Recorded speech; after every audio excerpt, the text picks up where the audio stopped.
kellem yıkadığınca alacak hiçini gelmem. Ayakta sıkıp uymam çermem. Yadadım işlep yadadım derler. Diyelim uçağa delimine. Yerime men kıyıgam ededem. Atlaşıp olman şottılıklan. Tak tak şeyini de verirlerken. Vay vay vay vay vay vay, Demet ablam hoş geldin, nasılsın, iyisin? Aynı be bizde, sende ne var yok? Dobloyu ne yaptın, ucuza vermişin, enişte nerede? Oh ne güzel be, sınavı ne yaptın?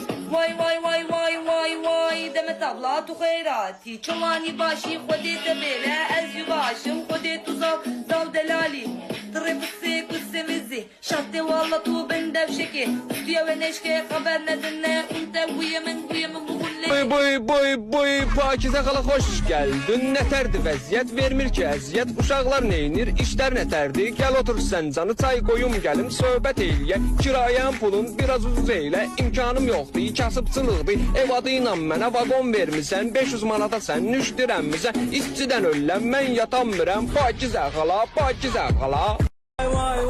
Vay ağırtla kellem yıkadığınca alacak hiçini gelmem. Ayakta sıkıp uymam çermem. Yadadım işlep yadadım derler. Diyelim uçağa delimine. Yerime men kıyıgam ededem. Atlaşıp olman şottılıklan. Tak tak şeyini de verirlerken.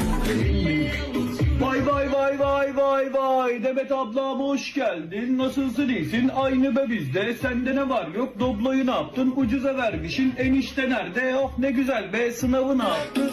Vay vay vay vay vay vay Demet abla tu khayrati Çolani başı kodete bele Ez yubaşım kodetu zav delali Tırıbısı kussemizi Şahte valla tu ben devşeki Üstüye ve neşke haber nedenne Unte bu yemin bu Boy Pakize xala xoş gəldin. Nətərdir vəziyyət, vermir ki əziyyət. Uşaqlar neynir, işlər nətərdir? Gəl otur sən canı, çay qoyum gəlim, söhbət eyləyək. Kirayəm pulun biraz ucuz eylə, imkanım yoxdur, kasıbçılıqdır. Ev adı ilə mənə vaqon vermisən, 500 manata sən nüşdirənmisən. İşçidən ölləm, mən yatanmırəm. Pakizə xala.